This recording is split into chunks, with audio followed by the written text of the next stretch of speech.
Welcome to Ignite IAS Academy. Today we're going to discuss about the geography questions related to the Prelims 2023 GS1 paper. So according to the analysis, it is being stated that the questions have been ranged from moderate to tough, and the persons who are having the core geographical knowledge are being able to answer all the questions, and it has been stated that the approach has to be changed with the geography, as there have been 14 questions have been asked from the geographical subjects, and more emphasis have been given to the core concepts, that is the world geography, and how the new current affairs has been going on. So our approach for the next prelims exam should be in such a way that you should have a map pointing analysis of the topics that are being coming in the newspaper. Along with this analysis, you should also have a strong hold of all the different concepts that are being present in the world geography and all the factuals and the basic information that is being required to the Indian geography. First question, statement 1. India, despite having uranium deposits, depends on coal for most of its electricity production. The first statement is true because more than 70% of our electricity generation is being coming from the coal, that is the thermal electricity. Whereas the second statement here is being stated that uranium enriched to extent at least 60% is required for the production of electricity. No, this is a wrong statement, as it is not 60%. It is only up to 3 to 5% enrichment of uranium is enough for the production of the electricity. So the correct answer here is the statement 1 is correct, but the statement 2 is incorrect. Next question. Consider the following statements. Jhelum River passes through Ular Lake. Krishna River directly feeds Kolleru Lake. The meandering of Gandak River formed the Kanwar Lake. So here the first statement, Jhelum River passes through the Ular Lake. Yes, the Ular Lake which is being present, it is being drained by the Jhelum River. The first statement is correct. Whereas Krishna River directly feeds Kolleru Lake. No, Krishna River usually Krishna River will be flowing like this. Here we have a Godavari River. Here we have been having the Kolleru Lake. So here it is not directly, the Krishna River is not directly feeding the Kolleru Lake. The second statement is wrong. Whereas here the next statement, meandering of Gandak River is formed the Kanwar Lake. The Kanwar Lake is nothing but an oxbow lake. So we know the oxbow lake, the river landform formation due to meandering of the river here, the cutting down of the land happens. So continuously the river starts to form. In here we are having an oxbow lake is being formed. Such lake is being formed. This is a Kanwar lake. And here we have Gandak River. So Gandak River meandering has caused the formation of the Kanwar lake. So here only two options have been correct. So the first option and the third option is being correct, and the second option is a wrong statement. So here only two options have been correct. Next question we have, consider the following pairs. The Kamarajar port is the first major port in India registered as a company, and Mundra Port, largest privately owned port in India. Visakhapatnam Port is the largest container port in India. So here we are having the only two pairs have been correct, where Visakhapatnam is not the largest container port, whereas we have the Mumbai port or Jawaharlal port which is being present in the Mumbai area, that is the largest container port in India, whereas Kamarajar port is the first public, it is a public company which is being established, and we have Mundra port is first or largely privately owned port in India. So the answer is B. Next question, consider the following trees. We have jackfruit, mahus, teak. Which of the, how many of the above are deciduous trees? So we already know that species that are being present in deciduous trees, we have mahuas and we have the teak variety are the tree species. Whereas the jackfruit variety is being present in the tropical evergreen forest or else semi-evergreen forest. These are the regions where we find the jackfruit has been growing. So here the answer is only 2 pairs have been correct. Jackfruit is not a part of deciduous trees.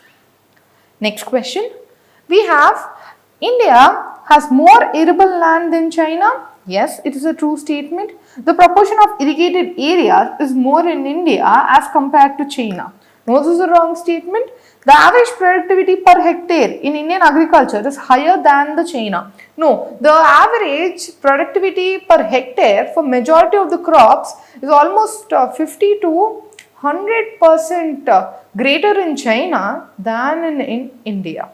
So here there is only one option has been correct in this question.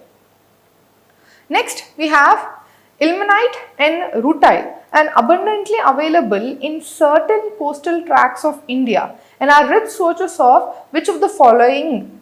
So the answer is titanium. So here we have it in the Kerala coast.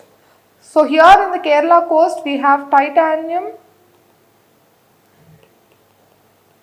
limonite and rutile.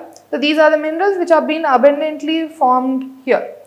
Next we have a map pointing question is being asked, which one of the following is a part of Congo basin?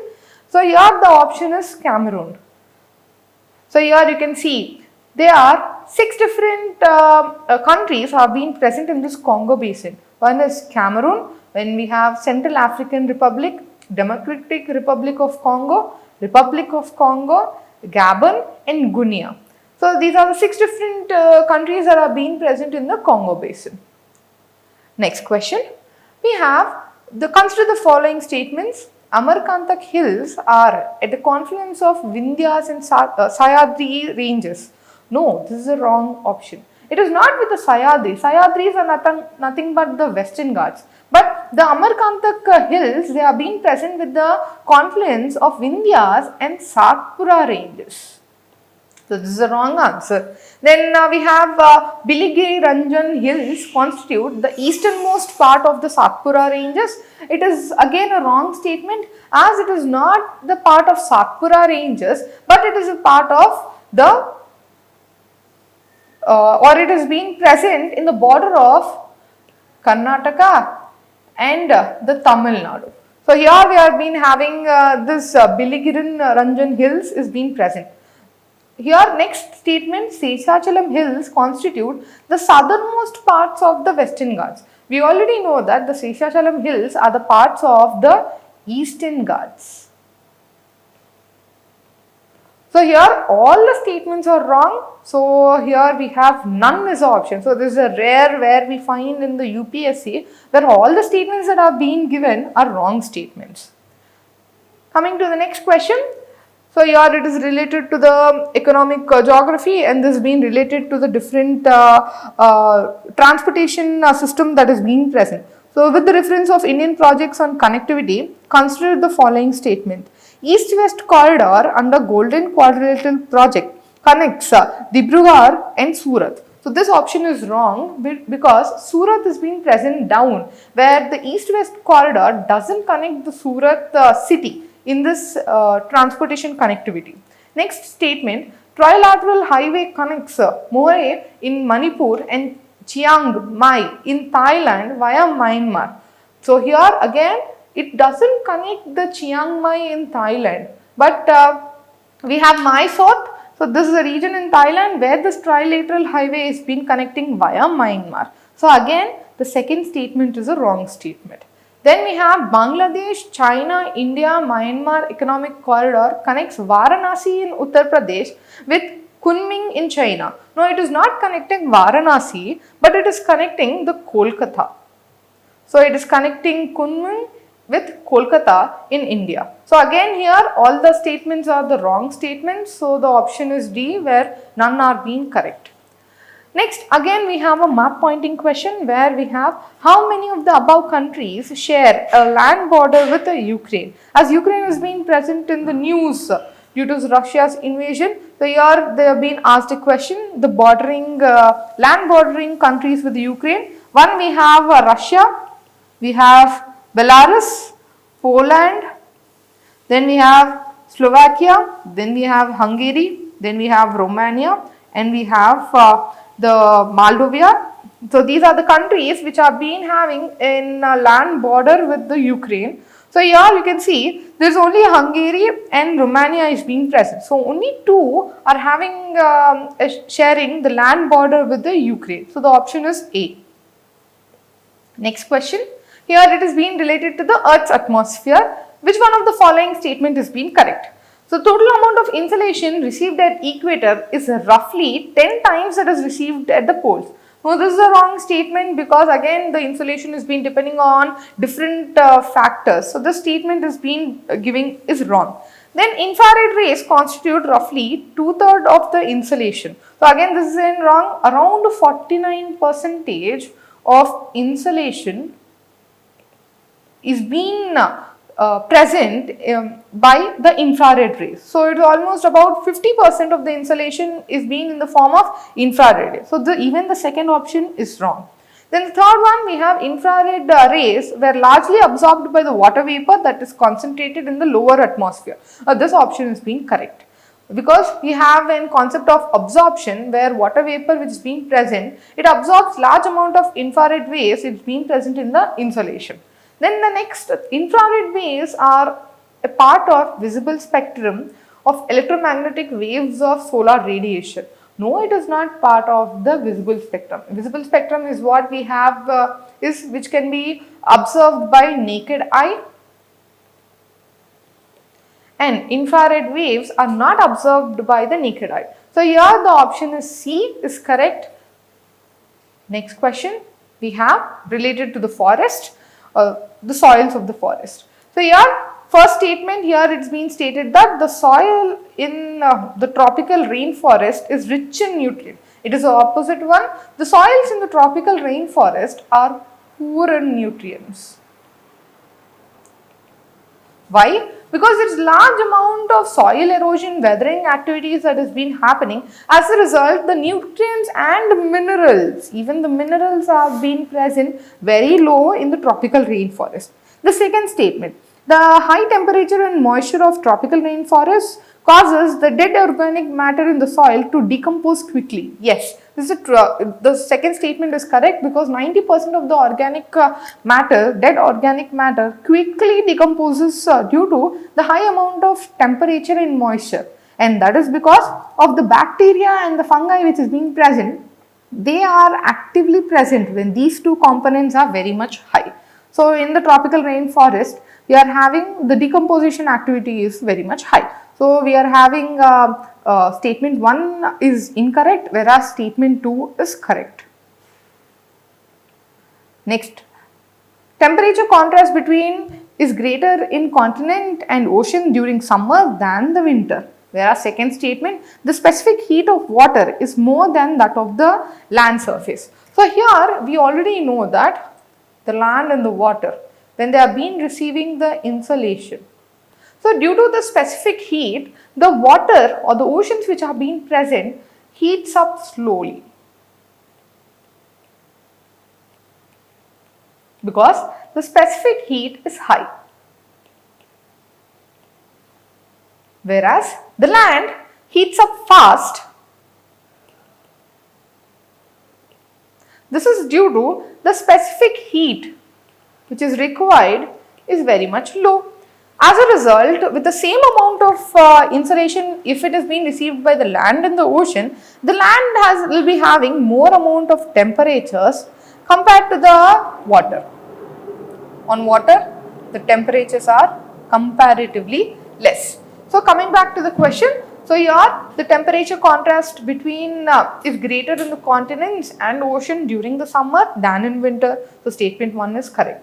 And that is due to the specific heat of the water is more than that of the land surface. So even this is true. So even both the statements are the true and it gives an explanation.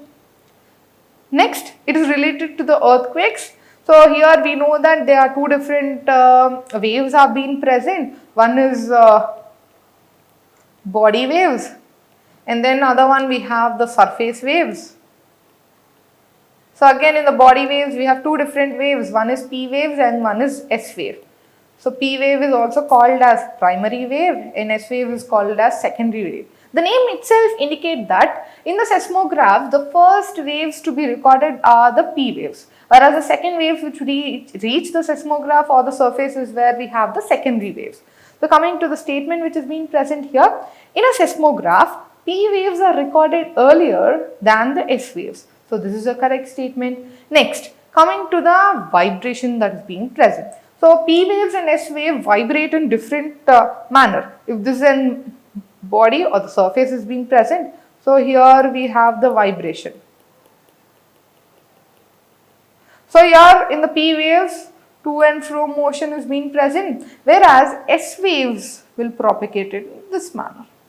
So here coming to the question, in P waves, the individual particles vibrate to and fro in direction of the wave propagation, whereas S waves particle vibrate up and down at right angles to the direction of the wave propagation. That's a true statement. Where we have with the P waves, here we have the to and fro movement of the particles, vibration of the particles is being observed, whereas here we have the crust and troughs are being formed in the S waves, where we are been having an up and down vibration is being observed, and here you can see it's a right angle to the propagation of the wave.